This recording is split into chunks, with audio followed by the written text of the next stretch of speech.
well. Now, on the show tonight, we are going to reflect on Goodwick United winning their third consecutive Pembrokeshire League Division 1 title. We'll be having a chat to their chairman, Brian Morris, in part 2 of the show this evening. Goodwick stand on the brink of 2 league seasons without losing a match. And Gordon, Tom and I will be talking about where they rate in terms of some of the greatest ever Pembrokeshire League title winners. We'll also look back on all the other local, national and international football and a full roundup of the weekend's rugby action to come as well this Monday evening. Really good to be with you as well. Gordon, how are you doing? I'm very good, Ben. Nice to be back after having a week off last week.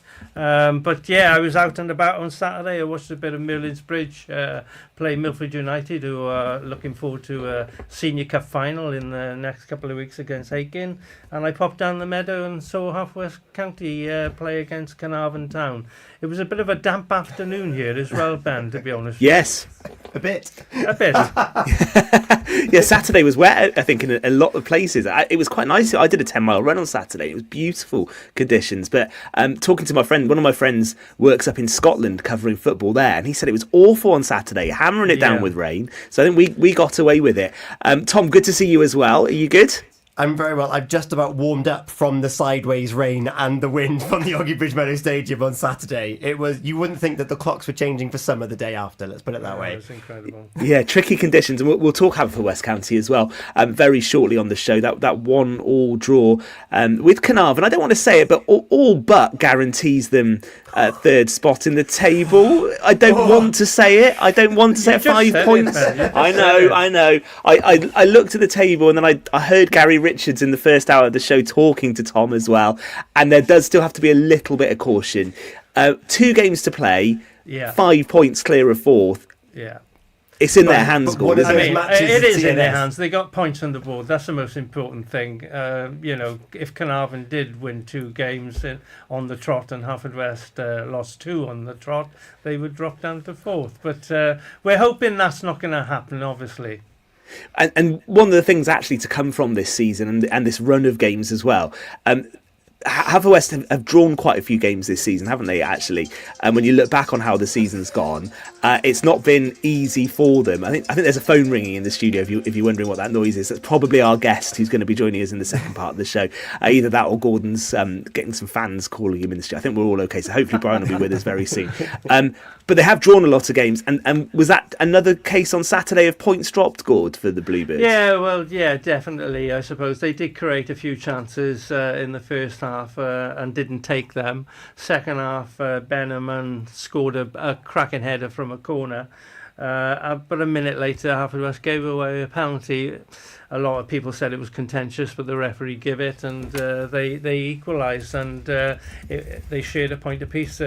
Carnarvon Town are a very physical, strong side, and Haverford County just didn't have that little bit of cutting edge, and the weather didn't help, to be fair. Even though you're playing on an all-weather surface, as Tom said, it was actually not very pleasant at the meadow on Saturday. Actually grateful for that all-weather surface in a way when the rain comes down. Yeah. No, we don't want to tempt fate with that, and I apologise if I have jinxed anything for the Bluebirds now for the final 2 games. In terms of the playoffs then for Europe, do we know exactly what the difference would be between 3rd and 4th? It's so complicated because of TNS being in the cup. If TNS win the cup final, the cup final, then Penabont in second would automatically qualify. Then we get the playoff. Yes. Okay. Yes. But it is a bit complicated. It'll all unravel as the season continues. And, and also while we're on talking about Haverford County, I know the youth team has reached the FAW Welsh Cup final. They're playing, I think it's Britain Ferry, Llansamwell. People will tell me if I'm wrong, but I believe that's who they're playing. And I think it's this coming weekend. So we obviously from Pure West wish them all the very best in the final. And they've had a cracking season as well, to be fair. So there's some really talented kids coming through. Yeah, Yeah. and they've been on the bench for the senior side They have. the day before, and like they've been around the senior squad for pretty much the whole campaign as well. Yeah, that's great. Listen, we're going to go to the top of the Pembrokeshire League First Division in just a sec. If you're watching on the screen, our guest will be the Goodwick chairman, Brian Morris. He's going to join us on the screen in just a sec. Just before we talk to Brian live on the air, though, Gord, I just wanted to talk about the other game you mentioned that you were at the weekend, which was Merlin's Bridge 4, Milford United 1. Yeah. And Fraser and I touched on this as well on the show last week. And the reason I wanted just to talk about that is because obviously Milford have made it through to the Senior Cup final, haven't they? They have. But they've still got a lot to do to save themselves from the relegation battle. So that was a disappointing result for them on Saturday. Yeah, definitely. How did it play out? Merlin's Bridge led 2-0 at half time.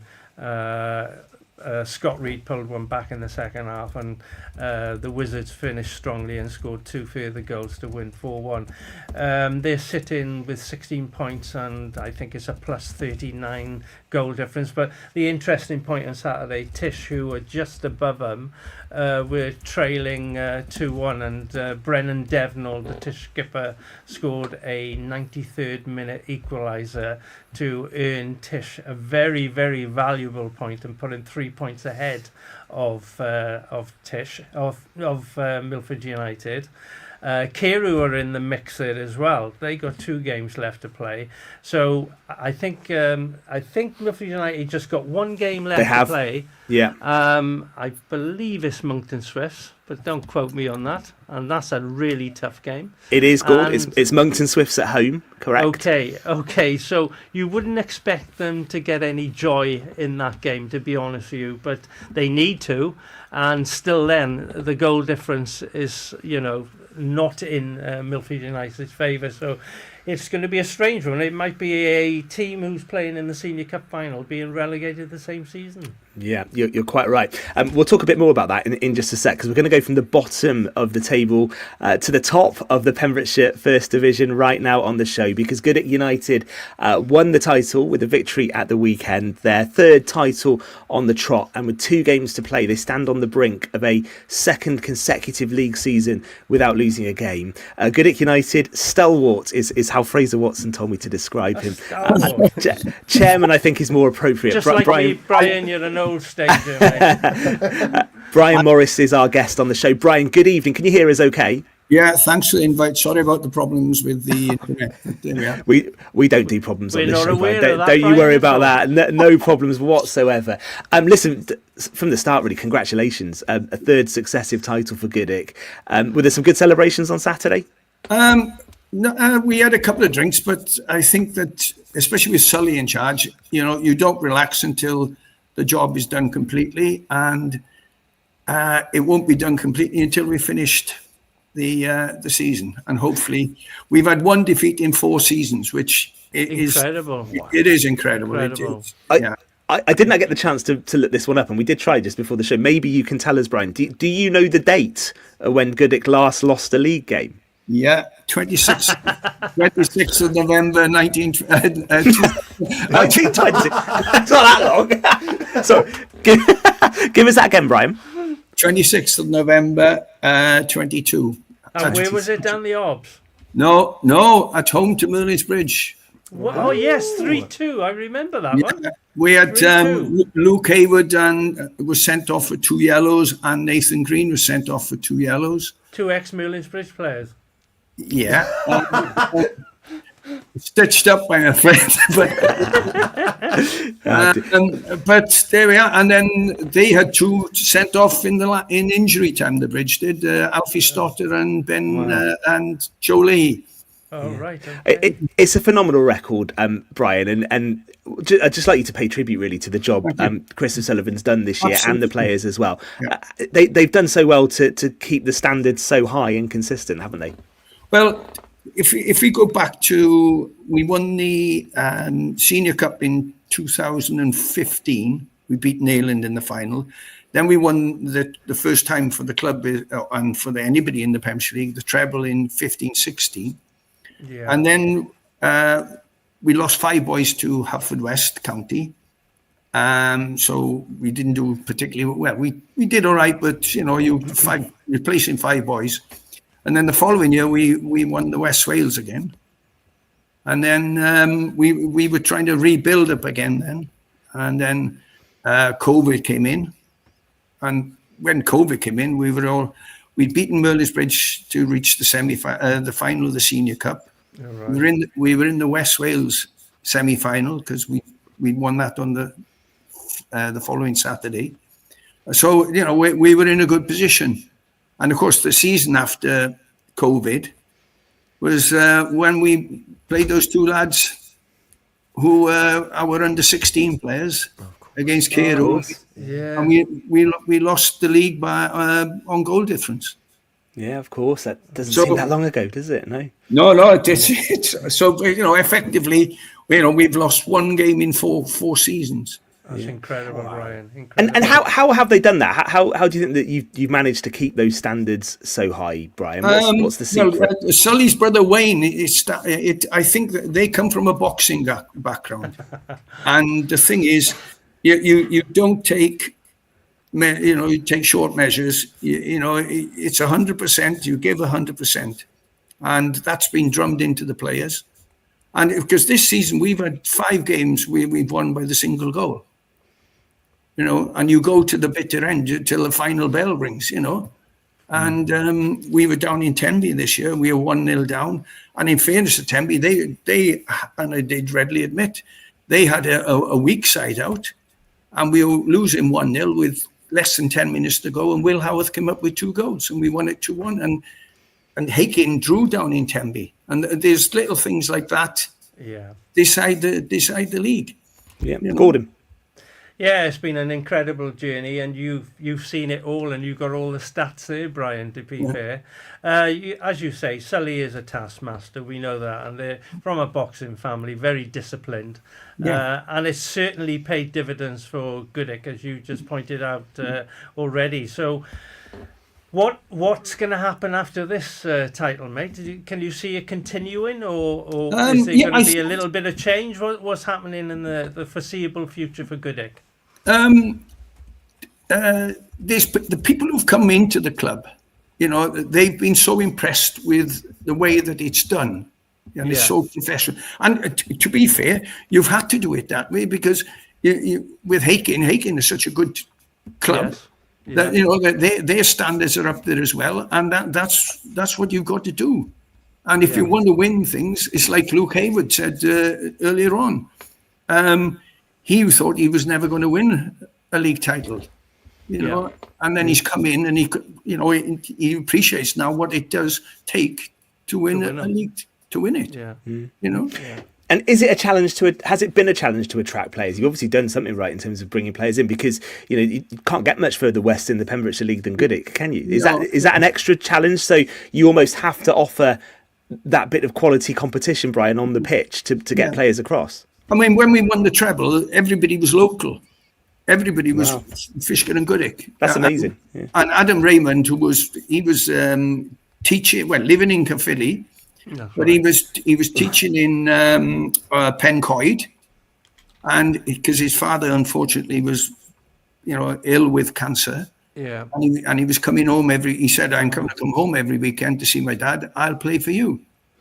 And when you got blokes like that making that commitment, and the funny thing about that is that we were playing Saturday, Tuesday, Thursday, Saturday for about the last month.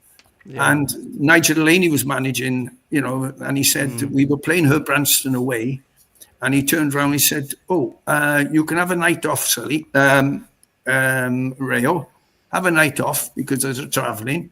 We're playing Herbie, and Herbie were desperate to get a point to stay in the first division.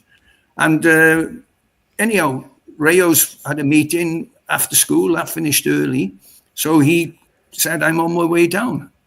And so down he came, and as it happened, we were 3-1 down.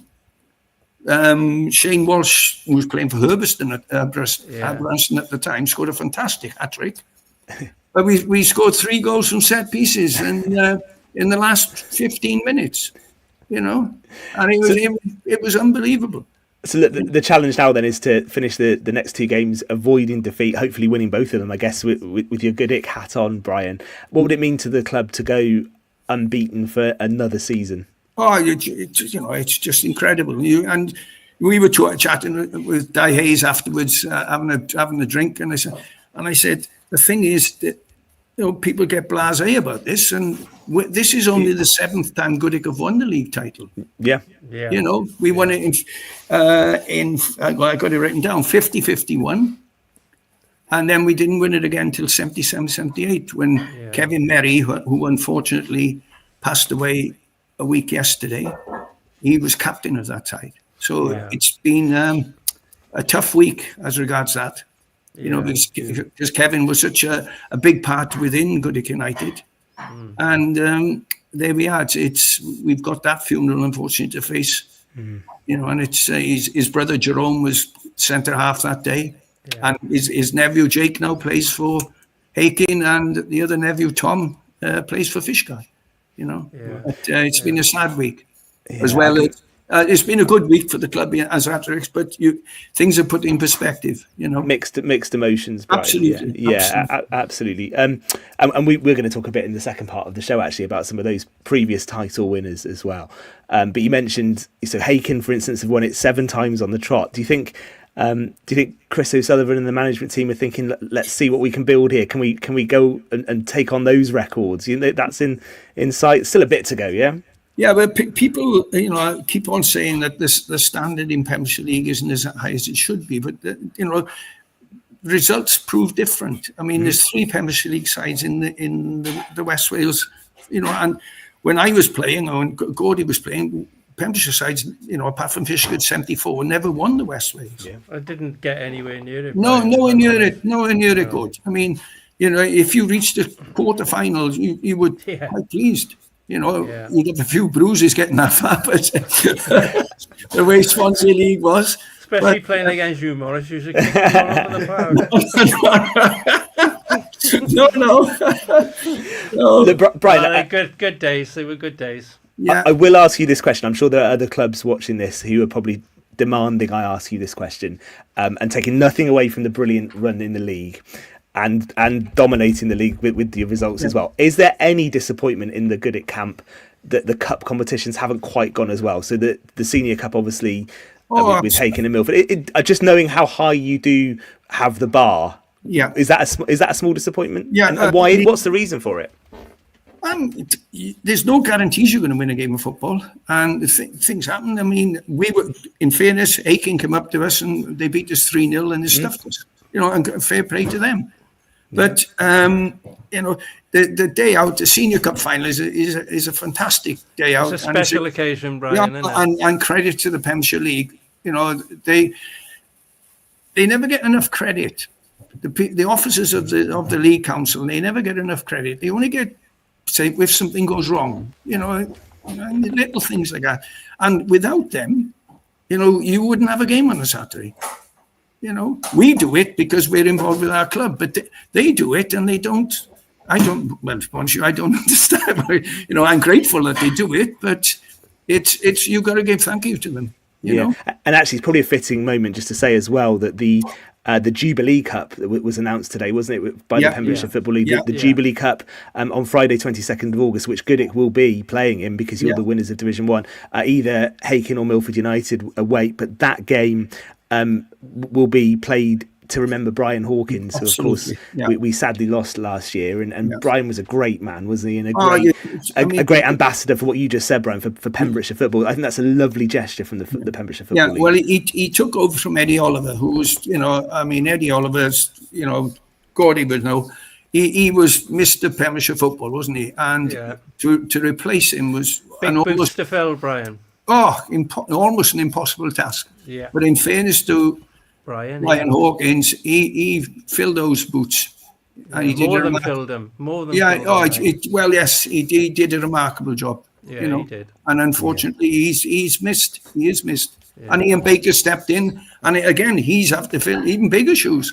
Yeah. Yeah, exactly. And look, just to finish, Brian, it's not obviously with achievements like this aren't just about the 11 players and the subs and the first team management as well at football clubs. There must be people like yourself, but loads of people behind the scenes at Goodwick who also have played a big part in the achievements. You know, there's the pitch to look after. There's training to be organised. You've got to raise the funds, of course, but to hold a home game now, you're talking, it's about 120, 130 pounds. By the time you pay for the referee, the washing of your kit, cut into the field, marking of the field, it's just crazy. Yeah. So it's a club effort, this, isn't it? I think. Oh, absolutely. And behind that club, I can tell you that Brian Morris has been very influential as well, and he's worked his socks off for the club. You have, Brian. You're very modest, but you've done a great job at Goodwick, mate. By the way, I'm not chairman. I stepped down as chairman. Well, I did say to Ben, I wasn't sure you were chairman at one time. You filled every role, so I don't think you'd be offended by that, mate. We'll stick. Is now chairman. We'll stick with stalwart though, Brian, shall we? I think that says it all. Listen, do pass on our congratulations to Chris and all the coaching staff and the players as well. Well done on that title. 2 to go and invincible again for another season would be some achievement. Thank you for coming on Pure West tonight, Brian. It's really good to speak to you, and well done again from us all here. Thank you very much. Thanks for the invite. Brian. Listen, we're going to come back. We'll be back in just a sec for the second part of tonight's Pure West Sport. Eaton-Evans and Morris Solicitors have tradition.